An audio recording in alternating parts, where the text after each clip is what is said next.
दोस्तों, खरमास शुरू होने से पहले निपटा ले ये काम, वरना करना पड़ेगा 1 महीने का इंतजार। कामस 2023 डेट दिसंबर माह में जब सूर्य देव गुरु बृहस्पति की राशि यानी धनु या मीन राशि में प्रवेश करते हैं, तब से खरमास की शुरुआत मानी जाती है। इसे धनु संक्रांति के नाम से भी जाना जाता है। ऐसे में खरमास की शुरुआत 16 दिसंबर 2023 शनिवार के दिन से हो रही है। वहीं इसका समापन 16 जनवरी 2024 मंगलवार के दिन होगा। देवउठनी एकादशी के बाद मांगलिक कार्य शुरू हो गए थे, लेकिन कुछ दिन बाद ही खरमास भी लग रहे हैं, जिसमें शुभ कार्यों पर पाबंदी लग जाती है। जाने इस साल खरमास कब से शुरू होंगे और समापन की डेट। ज्योतिषियों की माने तो सूर्य देव एक राशि में 30 दिनों तक गोचर करते हैं। संक्रांति तिथि पर गंगा नदी में स्नान करने से अनजाने में किए गए सारे पाप कट जाते हैं। शादी, विवाह, विदाई, उपनयन, मुंडन आदि शुभ कार्य खरमास में नहीं किए जाते हैं। हिंदू धर्म में खरमास को अशुभ समय माना जाता है।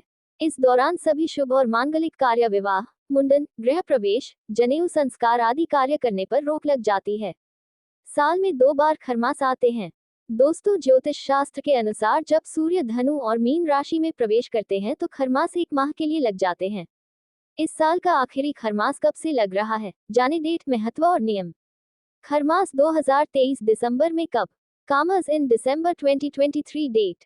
साल 2023 का आखिरी खरमास 16 दिसंबर 2023 से लग रहे हैं। इसका समापन 15 जनवरी 2024 को मकर संक्रांति पर होगा। दिसंबर में सूर्य धनु राशि में प्रवेश करेंगे। इस दिन धनु संक्रांति मनाई जाती है। खरमास को मलमास भी कहते हैं। सूर्य 1 महीने तक धनु राशि में रहेंगे। खरमास में क्यों नहीं होते मांगलिक कार्य? Commerce significance.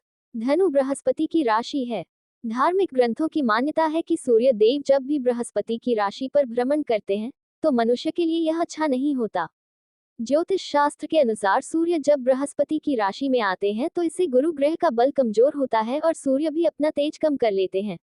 इस दौरान सूर्य की चाल बहुत धीमी हो जाती है। मांगलिक कार्य के लिए इन दोनों ग्रहों का मजबूत होना जरूरी है। यही वजह है कि खरमास के दौरान शादी, विवाह, मुंडन, गृह प्रवेश, जनेऊ संस्कार आदि जैसे शुभ और मांगलिक कार्य करने पर अशुभ फल मिलते हैं। खरमास में क्या न करें? Commerce rules. खरमास में विवाह, सगाई करना वर्जित है। मान्यता है कि इससे व्यक्ति को दाम्पत्य जीवन में कई तरह परेशानियां झेलनी पड़ती है। वैवाहिक सुख नहीं मिल पाता। इस अवधि में नए घर में प्रवेश न करें, कहते हैं इससे दोष लगता है और परिवार में अशांति रहती है। खरमास में नए व्यापार की शुरुआत नहीं करते, क्योंकि इससे जीवन में संघर्ष बढ़ जाता है और सफलता मिलने की संभावनाएं कम हो जाती है। मुंडन, जनेऊ संस्कार और कांछेदन भी खरमास में वर्जित है। इससे साधक पर नकारात्मक असर पड़ता है। खरमास के दौरान शुभ कार्य वर्जित होते हैं। इस अवधि में विवाह, मुंडन, गृह प्रवेश, देवी देवताओं की मूर्तियों की प्रतिष्ठा, गृह निर्माण और उपनयन संस्कार आदि जैसे कार्य नहीं किए जाते हैं। खरमास 16 दिसंबर से शुरू होकर 15 जनवरी 2024 तक चलेगा। खरमास में भगवान सूर्य और भगवान विष्णु की पूजा करनी चाहिए। इस महीने भगवान विष्णु की स्तुति करें। सनातन धर्म में खरमास को शुभ कार्य करने के लिए उपयुक्त नहीं माना जाता है, इसलिए इस दौरान कई प्रकार के शुभ कार्य वर्जित होते हैं। इस साल खरमास 16 दिसंबर से शुरू होकर 15 जनवरी 2024 तक चलेगा। खरमास करीब 1 महीने तक रहेगा। ऐसे में आइए जानते हैं कि खरमास खत्म होने के बाद कौन सी तिथियां विवाह के लिए शुभ होंगी। खरमास में नहीं करें ये काम। हिंदू मान्यताओं के अनुसार खरमास के दौरान शुभ कार्य वर्जित होते हैं। इस माह में किए गए शुभ कार्य में बाधा आती है।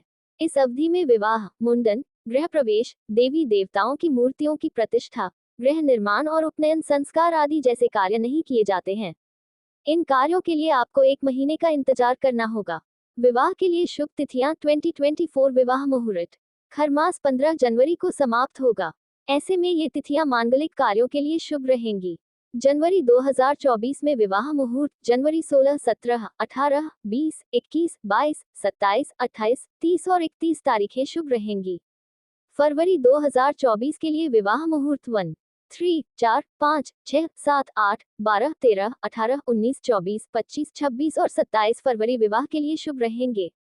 मार्च 2024 में विवाह के लिए शुभ मुहूर्त मार्च 2, 4, 6, 7 और 11 मार्च तारीख को विवाह के लिए शुभ मुहूर्त है।